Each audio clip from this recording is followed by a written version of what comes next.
I'm looking at the beginning of chapter 21, and I'm like, oh, this is going to be so good. Like, I've never seen it before, and I've been reading it for decades. But that's how it is. The mind, um, the mind is very resistant to the truth.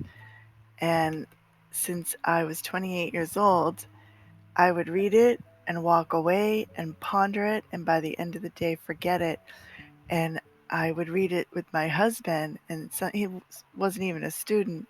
And at the end of the day, I'd say, "What is it that we read?" And he'd tell me all about it. And my mind was like Teflon. Oh, the forgotten song, Desiring a Sinless World. Oh my God. Desiring a Sinless World, Chapter 21. The Forgotten Song. Song of Heaven, right? Oh, and he goes right in deep. Oh, look at this first sentence. Projection makes perception. The world you see is what you gave it, nothing more than that. Wow. I don't know about you, but I've looked at some hellacious things in this world. But though it is no more than that, it is not less. Therefore, to you it is important. It is the witness to your state of mind, the outside picture of an inward condition. As a man thinketh, so does he perceive. So we could say, what thoughts a man listens to in his mind are what he's going to see. We have the ego, the serpent, and we have the Holy Spirit, the perceptions of just love, just love. Therefore, we seek not to change the world, but to change your mind about the world. Perception is a result and not a cause. And that is why order of miracles is meaningless. Everything looked upon with vision is healed and holy. Wow. Everything looked upon with vision is healed and holy. Nothing perceived without it means anything. Again, nothing perceived without it means anything. And where there is no meaning, there is chaos. Wow. So the only meaning is love. That's it. And any perception that doesn't involve love is meaningless and therefore chaotic. Damnation is your judgment on yourself, and this you will project upon the world. See it as damned, and all you see is what you did to hurt the Son of God. Again, damnation is your judgment on yourself, and this you will project upon the world. See it as damned, and all you see is what you did to hurt the Son of God. If you behold disaster and catastrophe, you tried to crucify him. If you see holiness and hope, you joined the will of God to set him free.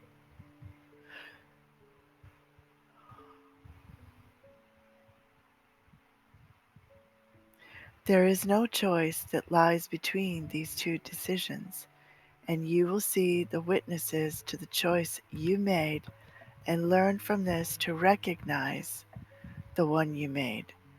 The world you see but shows you how much joy you have allowed yourself to see in you and accept as yours.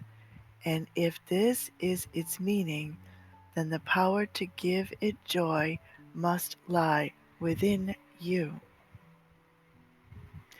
Never forget the world the sightless see must be imagined, and what it really looks like is unknown to them. They must infer what could be seen from evidence forever indirect, and reconstruct their inferences as they stumble and fall because of what they did not recognize, or walk unharmed through open doors that they thought were closed. And so it is with you. You do not see.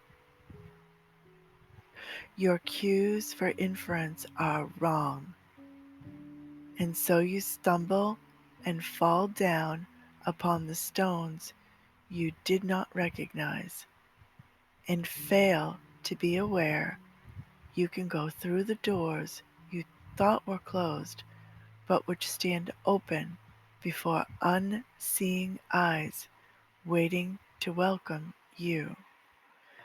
He's talking about our moving into the Christ mind and forgiving all the disaster, releasing it, letting go, being willing to be shown the truth of the world through the Holy Spirit.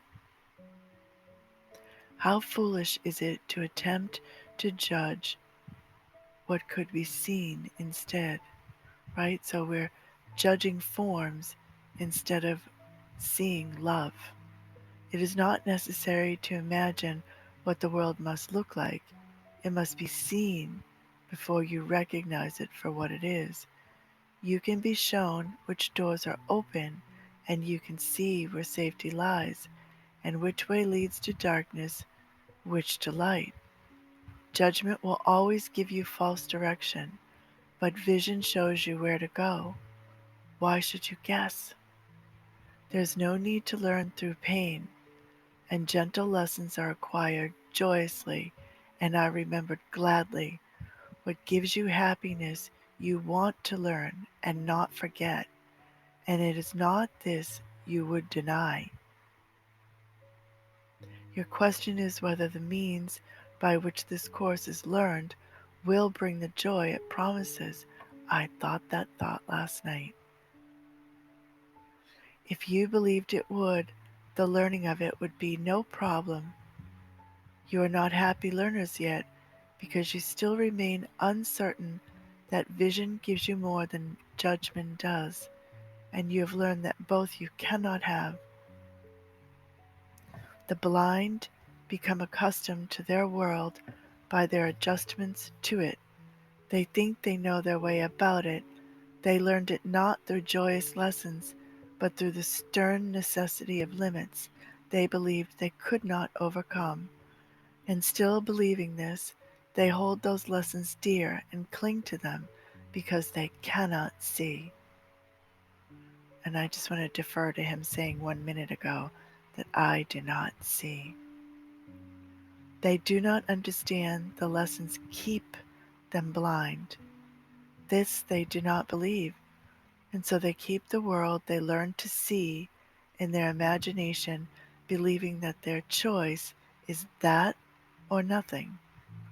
They hate the world they learn through pain, and everything they think is in it serves to remind them that they are incomplete and bitterly deprived. Thus they define their life where they live it, adjusting to it as they think they must, afraid to lose the little that they have. And so it is with all who see the body as all they have and all their brothers have. They try to reach each other, and they fail and fail again. And they adjust to loneliness, believing that to keep the body is to save the little that they have. Listen and try to think if you remember what we will speak of now. Listen. Perhaps you can catch a hint of an ancient state, not quite forgotten, dim, perhaps, and yet not altogether unfamiliar, like a song whose name is long forgotten, and the circumstances in which you heard it completely unremembered. Not the whole song has stayed with you, but just a little wisp of melody, attached not to a person or a place or anything particular, but you remember from just this little part how lovely was the song, how wonderful was the setting where you heard it, and how you loved those who were there and listened with you. And I wrote here, Song of Love. Emotional, this is so beautiful. When the material takes us over, there's a healing occurring within. The notes are nothing, yet you have kept them with you. not for themselves, but as a soft reminder of what would make you weep if you remembered how dear it was to you. You could remember, yet you are afraid, believing you would lose the world you learned since then. And yet you know that nothing in the world you learned is half so dear as this. Listen and see if you remember an ancient song you knew so long ago and held more dear than any melody you taught yourself to cherish since. Beyond the body, beyond the sun and stars, past everything you see, and yet somehow familiar, is an arc of golden light that stretches as you look into a great and shining circle. And all the circle fills with light before your eyes.